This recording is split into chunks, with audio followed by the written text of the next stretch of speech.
কি দেখাচ্ছে? পিগ? কেমন করে ডাকছে পিগটা? কেমন করে ডাকছে সোনা পিগটা? কেমন করে ডাকছে সোনা পিগটা? কেমন করে ডাকছে?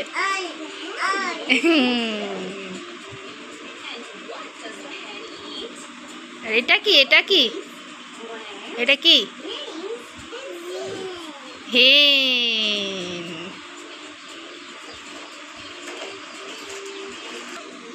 এটা কি? ডগ। ডগটা কি খাচ্ছে? কি খাচ্ছে ডগটা?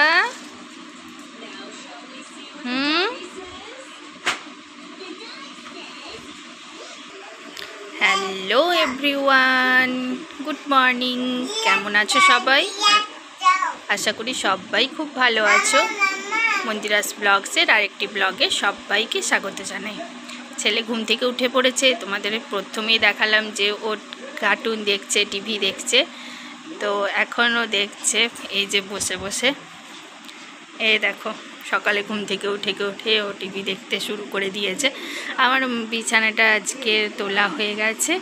তো এবার ওকে ব্রাশ করাবো, তারপর নিচে নিয়ে যাব। তো চলো ওকে ব্রাশটা করিয়ে নিই। চলো ওকে ব্রাশ করিয়ে নিচে দিয়ে এলাম, একটু জল খাইয়ে তারপর নিচে দিয়ে এলাম বাবার কাছে। তারপর আমি আমার প্রত্যেক দিন রেগুলার যে রুটিন থাকে, যে কাজ থাকে, সেইগুলো এবার করব। তো সেই জন্য জামা কাপড়গুলো একটু ছিল ছেলের, তো সেইগুলোই একটু কেচে নিলাম। কেচে তারপর আমি ছাদে এলাম মেলতে। আর ওইদিকে দেখো দিদি কাপড় কাচা হয়ে গেছে, মেলে দিয়ে গেছে। অ্যাকচুয়ালি যখন কাপড় কাচছিলাম তখনই ছেলে দেখছি ঘুম থেকে উঠে পড়েছে। তো আমার হাফ কাচা হয়েছিল, আর তারপরে আমি ওটা ছেড়ে দিয়ে ওকে নিয়ে ব্যস্ত হয়ে পড়েছিলাম। কারণ যদি আমি তখন অবধি কাপড় কাচতে থাকি তাহলে ছেলেও এসে একদম কাচাকাচি শুরু করে দেবে। প্রচুর জল ঘাটে তো সেই জন্য আমি কাপড় জামাগুলো না কেচেই আমি আগে ওকে রেডি করিয়ে নিচে দিয়ে এলাম, দেন তারপরে আমি কাচাকুচিগুলো শেষ করলাম। আর এমনভাবে দিদি কাপড়গুলো মেলেছে, দেখো আজকে হালকা রোদ উঠেছে, জানো তো, একদমই মানে রোদের আভাটা জাস্ট উঠেছে। তো এইভাবে কাপড়গুলো যদি মেলা থাকে তাহলে মানে কখনোই শুকোবে না। তো সেই জন্য আমাকে আবার ভালো করে মেলতে হচ্ছে। দিদি এরকমভাবে এই কাপড়গুলো মেলে যায় ঠিকভাবে, মানে এক জায়গাতেই একদম জড়ো করে রেখে দিয়ে চলে যায়। ডবল করতে হয় কাজ, একই কাজ মানে দুজন মিলে করতে হচ্ছে। আমি যেহেতু ব্যস্ত ছিলাম সেজন্য আমি আর কাপড়গুলো দিলাম না। না হলে অধিকাংশ দিন আমিই বলি যে আমি দিয়ে আসবো, কারণ দিদি একদমই ভালো করে দিতে পারে না, আর একদম নিগড়ায় না, কাপড়গুলো পুরো জল থাকে। এরকম ওয়েদারে তো একটুখানি না নিগড়ে দিলে আর ঝুলিয়ে দিলে না দিলে তাহলে কিন্তু কাপড়গুলো শুকোবে না। আজকে তাও রোদের আভাটা কম আছে, কিন্তু হালকা হাওয়া দিচ্ছে, তো হাওয়াতে শুকিয়ে যাবে। সেই জন্য আমি এখন নিজেই কাপড়গুলো আবার ঠিকঠাকভাবে মেলে দিচ্ছি এখন ছাদে। তো আর ওয়েদারটা খুব একটা বেশ ভালো নেই, যদিও জানি না, তবে খুব গরম পড়েছে, জানো তো, বীভৎস। এই বৃষ্টিটা একটু কমে গেলেই না, বৃষ্টি যখনই দেখবে হচ্ছে না তখনই খুব কিন্তু গরম পড়ে যায়। আবার এই তো শুরু হলো ভাদ্র মাস, এখন আবার আরও বীভৎস গরম থাকে। আমার রেগুলার তো একই রুটিন থাকে। আমার বলা ভুল, যে কোনো হাউসওয়াইফ সংসারের একই কাজ, ওই জামাকাপড় কাচা, ঘর গোছানো, রান্না করা, এসবই। তো তোমাদের সাথে এগুলোই আমি শেয়ার করি। চলো আমার ওইদিকে প্রায় কাপড়গুলো মেলা হয়ে গেছে, একটুখানি ঝুলিয়ে দিয়ে দিলাম, দেন এবার চলো নিচে যাই। নিচে চলে এসেছি, আর আজকে একটু ছেলেকে কর্নফ্লেক্স খাওয়াবো। তো কর্নফ্লেক্সটা গুঁড়ো করাই আছে। আর এই কৌটোগুলো জানো তো ছুঁড়ে ছুঁড়ে এমন করেছে ছেলে, সবগুলোই দেখছি ফেটে গেছে। তো কর্নফ্লেক্সটা গুঁড়ো করেই আমি রাখি, 2 চামচের মতো দিয়ে দিলাম, এখন বড় হচ্ছে তো। আর কর্নফ্লেক্সটা পুরো গুঁড়ো করা থাকে তো, ওই জন্য ফুলে ফেপে অনেকটা হয়ে যাবে। তো 2 চামচ কর্নফ্লেক্স ওর জন্য দিয়ে দিলাম।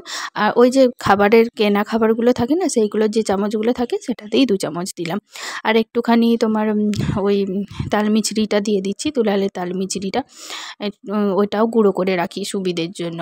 তো সবই গুঁড়ো করা মোটামুটি এখন থাকে।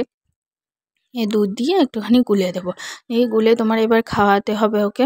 হ্যাঁ, তো অনেকটাই দেরি হয়ে গেছে, তো এসব কাজগুলো করতে করতে অনেকটাই দেরি হয়ে যায়।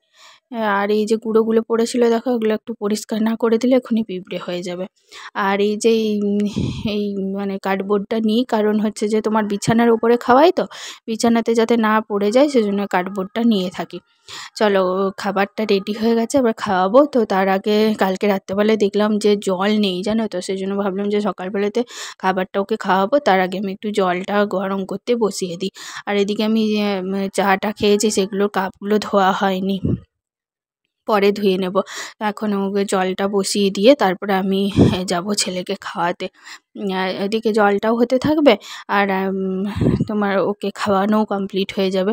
তাই জন্য এখন জলটা নিয়ে নিচ্ছি, জলটা নিয়ে তারপরে ওকে খাওয়াতে যাব। বসিয়ে দিই জলটা, চলো এদিকে ঢাকাটাও লাগিয়ে দিই। বোতলে জলটা ভরাই থাকি রাত্রিবেলায়, দুপুরবেলায় আমরা নিয়ে যাই জলটা খাবো বলে, তো সেই কারণে চলো জলটা বসিয়ে দিই। আর এই সময়তে না, যখন এই তোমার বিশেষত বর্ষাকালে বাচ্চাদেরকে জল ফুটিয়ে খাওয়ানোই ভালো, কারণ আমি একদম 5 বছর অবধি মেয়েকেও খাইয়েছি, ছেলেকেও খাওয়াবো। চলো ওদিকে হয়ে গেছে, আর দেখো কর্নফ্লেক্সটা বসে গেছে, তাই জন্য যে বাকিটুকু দুধ ছিল সেইটুকু দুধও দিয়ে দিলাম, কারণ নরম না হলে তো ছেলেটা খেতে পারবে না, সেই জন্য একটুখানি নরম করে দিলাম। আর একটু দুধ দিয়ে দিলাম, দুধ বেশ নরম হয়ে গেছে, এবার খেয়ে নিতে পারবে। চলো নিয়ে যাই তাহলে। দেখি আবার ও শুয়ে শুয়ে টিভি দেখছিল, ওকে রাইমসগুলো চালিয়ে দিয়ে আমি এদিকে চলে এসেছিলাম কাজ করতে। তো এখনও শুয়ে শুয়ে টিভি দেখছে। আর গণেশ ঠাকুরের প্রত্যেক দিন পুজো করি তো, তো আজকে তো বুধবার, সেই কারণে লাড্ডু দিয়েছিলাম। ওই যে হাতে একটা লাড্ডু আছে, একটা গোটা লাড্ডু ছিল, ওটাই ও নিয়েছে। ভাঙা একটু ভেঙে দিয়েছিলাম, সেটাও নিল না, পছন্দ হলো না। দেখো বিছানাটাও ফেলেছে আবার, আর হাতে দেখো লাড্ডুটা ধরে আছে, মানে মুখে খানিকটা আছে, আবার মুখে খেয়েও নিল। এবার ওকে উঠিয়ে খাওয়াতে হবে, নয়তো খুব প্রবলেম করবে। চলো খাওয়া দাওয়া কমপ্লিট হয়ে গেছে, তারপর একটা পার্সেল এসেছে, তো অর্ডার করেছিলাম পার্সেলটাই, চলো তোমাদেরকে খুলে দেখাচ্ছি। এই যে কতগুলো পাপোশ এসেছে জানো তো, 1 2 3 4 5টা পাপোশ এসেছে। তো পাপোশগুলো দেখো ভালোই ছিল। আমার ঘরে যে পাপোশটা ছিল, সেই পাপোশটা পুরো ছিঁড়ে গেছে, একটুখানি ছিঁড়া ছিল, তার মধ্যেখানে আমার ছেলে আর বোনের মেয়েটা এসে আরোই ছিঁড়ে দিয়েছে। তো অর্ডার করব করে করাই হচ্ছিল না। আর বেশ তোমার এখানেও আমাদের এখানে বিক্রি করতেও আসে, কিন্তু সেই পাপোশ দেখছিলাম বেশ ভালো বিক্রি করতে আসছিল না। তো হালকার মধ্যে এগুলোই মোটামুটি দেখলাম যে ভালোই ছিল, ফ্লিপকার্টে দেখলাম ভালোই ছিল মোটামুটি, তো সেই কারণে আমি নিয়ে নিলাম। চলো একটা বাইরে রেখে দিই, দেন আর এই বাকি 4টে এখন তো আর লাগবে না, যখন লাগবে তখন আবার নেব। তো এখন ওই ফ্লিপকার্টের প্যাকেটটার মধ্যে ভরেই আমি রেখে দেবো। তারপর তোমার যখন দরকার লাগবে তখন ওখান থেকে বের করে নিতে পারবো। তোমাদের যদি পছন্দ হয়ে থাকে, যদি চাও তোমরাও এই পাপোশগুলো কিনতে, তাহলে আমাকে মেসেজ করে বলো, তখন আমি ডেসক্রিপশান বক্সে লিঙ্কটা দিয়ে দেবো। আর এখন আমি এই পাপোশটা সরিয়ে দিই, পুরো ছিঁড়ে গেছে, এই পাপোশটা দিয়ে দিই। আর ছেলে তো চারদিকে নিয়ে নিয়ে ঘুরে বেড়ায় জানো তো পাপোশগুলো, কি বলবো। চলো পেতে দিলাম। আর তারপরে দুপুর টাইমটার থেকে আর কিছু তোমার ক্লিপ তোলা হয়নি, সেই কারণে একবারে সন্ধেবেলা হয়ে গেছে এখন। আর এখন এই যে ধূপটা একটুখানি দেখিয়ে দিচ্ছি ঠাকুরের, প্রত্যেক দিনই ঠাকুরকে একটুখানি ধূপ দেখায়, আর একটুখানি ধুনোও দিই, কারণ এই দেখো ছেলে ঘুম থেকে উঠে গেছে আর আমার কোলে চেপে গেছে। তো ধুনো দিই, কারণ ধুনো বলতে তোমার একটা করে ওই